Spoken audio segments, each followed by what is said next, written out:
Supreme court का जो है ये लेटेस्ट है और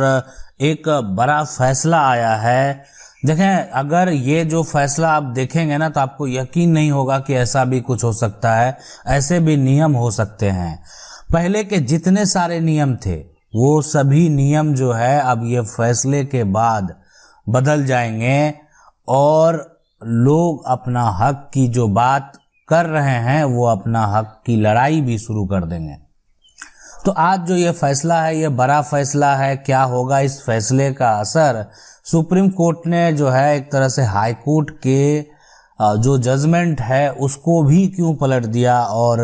हाई कोर्ट ने जो है वो ट्रायल कोर्ट के जजमेंट को जो है वो पलट दिया। तो क्या है पूरा मामला, इसको समझेंगे, देखेंगे। ये संपत्ति से जुड़ा ही मामला है, संपत्ति विवाद का ही मामला है और ये मामला है हिस्सेदारी का, है ना, हिस्सेदारी का। अब इसमें सुप्रीम कोर्ट का जजमेंट आया है जो कि अगर आपकी कोई भी संपत्ति है,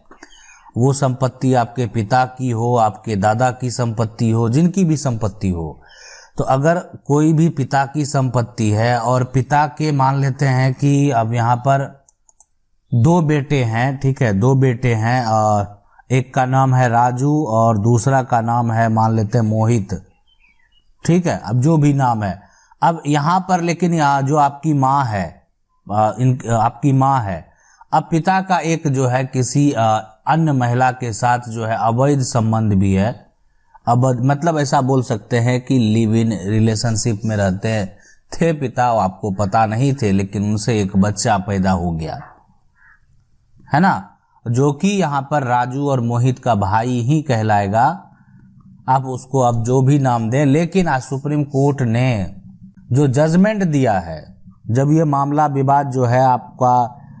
ट्रायल कोर्ट पहुंचा था तो उस समय क्या हुआ, कोर्ट को लगा कि ये जो व्यक्ति है जो इन सब के पिता हैं वो इस महिला के साथ लंबे समय तक लिव इन रिलेशनशिप में वो रहे हैं और इसीलिए अगर उनसे कोई भी बच्चा पैदा हुआ है तो उसको संपत्ति में अधिकार देना चाहिए। ऐसा ट्रायल कोर्ट का मानना था और ट्रायल कोर्ट ने जजमेंट दिया इसमें। और ट्रायल कोर्ट ने संपत्ति को दो यहाँ पर तीन हिस्सा में बांटने का आदेश दे दिया। मतलब एक राजू, मोहित और एक और जो अन्य वहाँ पर जो बच्चा था उसका भी संपत्ति में हक होगा, यदि तीन हिस्से में बांटने का आदेश दे दिया। लेकिन बाद में जब मामला हाई कोर्ट पहुँचता है तो उसके बाद क्या हुआ, हाई कोर्ट में जो है इस यहाँ पर जो लंबे समय तक वो साथ रहे उसका कोई भी ऐसे जो भी कहें आप, जब एक तरह से जो वकील हैं वो बहस करते हैं, वहाँ पर सही सब तरीके से सबूत नहीं पेश कर पाए कि वो लंबे समय तक जो है एक तरह से रिलेशन में रहे, तो वहाँ पर जो है हाई कोर्ट ने ट्रायल कोर्ट के फैसले को बदल दिया, यानी संपत्ति को दो हिस्से में बांट दिया गया, है ना।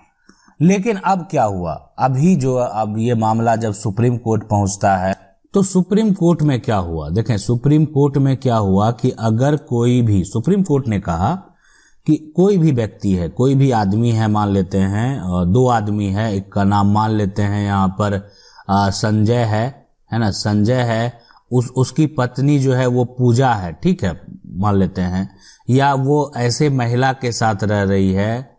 एक तो यहाँ पर जो है कि एक पत्नी रहते हुए अगर आपकी शादी हो गई है, पत्नी है, अब अगर आप दूसरी शादी करते हैं तो ये एक तरह से गैरकानूनी है आप। लेकिन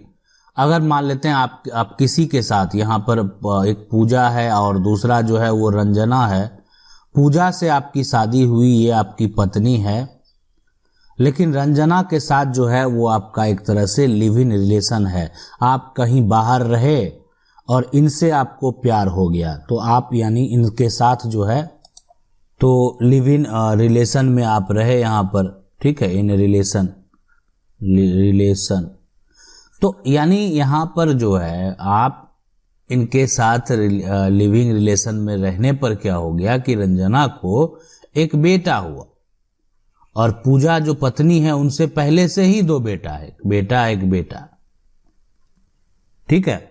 तो अब आप कई सालों तक आप इस महिला यानी रंजना के साथ अगर साथ रहते हैं और उनसे अगर कोई भी बच्चे का जन्म होता है तो उसको भी संपत्ति में हिस्सा दिया जाएगा। मान लेते हैं अब ये प्लॉट है जो है, यानी एक जो पूजा है उनके जो 2 बच्चे हैं और उसके साथ साथ जो उनका एक तरह से लिव इन रिलेशनशिप में कोई भी बच्चे का जन्म हो गया, तो ये जो है यहाँ पर साबित होता है कि वो भी उसका ही एक तरह से खून है और उस हिसाब से वो संपत्ति में जो हक मिलेगा। देखें, एक हमारा जो कानून है, चलिए यहाँ पर उसके लिए जो एक्शन अगर कोई लेना चाहे, जैसे यहाँ पर पूजा इनकी पत्नी है कि एक तरह से बिना शादी किए या बिना तलाक दिए आप दूसरी पत्नी के साथ जो है एक तरह से महिला के साथ रहते हैं और उनसे आपके जो है बच्चे भी जन्म लेते हैं और आपने अपनी पहली पत्नी को तलाक भी नहीं दिया है, तो उस केस में अगर आपकी पत्नी के द्वारा आपको जो है दिक्कत हो सकता है। लेकिन अगर आपकी पत्नी एक्शन ही नहीं ले, कोई तरह का प्रक्रिया नहीं करे, तो फिर आपको क्या दिक्कत होगा। लेकिन अब ये जो सुप्रीम कोर्ट का बड़ा फैसला आया है, इस फैसले को अगर देखा जाए तब ऐसे बहुत सारे जो हैं जिनका जो व्यक्ति है 2 शादी किए हैं, उनके जो बच्चे हैं उनकी अगर हिस्सेदारी समान नहीं हुई है तो उसका हिस्सेदारी जो है एक तरह से एक बड़ा सवाल बन के, बहुत लोग ऐसे हैं जो हक के लिए अभी तक भटक रहे थे, उनको ये जजमेंट के बाद जो है पता चल जाएगा कि आखिर मेरा अब हम अगर किसी के खिलाफ कानूनी प्रक्रिया करने वाले हैं। देखें, एक बार सुप्रीम कोर्ट के द्वारा अगर जजमेंट दे दिया गया तो वो कानून बन जाता है। आप समझ लें कि वो एक कानून अब हो गया। तो इसीलिए अब जो जितने भी ट्रायल कोर्ट होंगे, हाई कोर्ट होंगे, वहाँ पर जो अधिवक्ता है वो इस बात को रखने का प्रयास करते हैं कि आखिर ऐसे मामले में पहले सुप्रीम कोर्ट के द्वारा क्या जजमेंट दे दिया गया। तो इसीलिए उस मामले को देखते हुए, उस जजमेंट को देखते हुए बहुत बार जो है फैसले ट्रायल कोर्ट और हाई कोर्ट में दिए जाते हैं। तो इसीलिए अगर आपका ऐसा कोई भी समस्या है संपत्ति में हक प्राप्त करने को लेकर, तो आप भी जो है दावा पेश कर सकते हैं और संपत्ति में अपना हक प्राप्त कर सकते हैं। या अगर आप किसी से प्यार करते हैं, उनसे अगर किसी भी जो है बच्चे का जन्म होता है और आप उनको हक दिलाना चाहते हैं, तो अब आप हक जो है दे सकते हैं। आपको एक तरह से अब अधिकार है। आप अगर पिता है तो आपको तो कानूनी अधिकार है। अगर आप मान लेते हैं उस महिला के साथ धोखा हुआ है, उनके बच्चे को कानूनी अधिकार नहीं मिल रहा है, तो उनको भी पता होना चाहिए कि अब अपना अधिकार का दावा पेश करके जो है संपत्ति में हक प्राप्त कर सकते हैं और आपको जो है न्याय मिलेगा। प्रक्रिया यही करना पड़ेगा कि आपको सबसे पहले जो है ट्रायल कोर्ट जाना होगा और यहाँ पर उसके खिलाफ जो है केस फाइल करना होगा। इसके लिए आप किसी भी जो अधिवक्ता है, वकील है, वहाँ के उन अच्छे वकील हैं, उनसे आप मिलेंगे। आशा करते हैं वीडियो अच्छा लगा होगा। वीडियो को लाइक जरूर कर दें। चैनल को पहली बार देख रहे हैं सब्सक्राइब करके जो बेल आइकन है उसको जरूर दबा लें। मिलते हैं अगले वीडियो में, तब तक के लिए जय हिंद।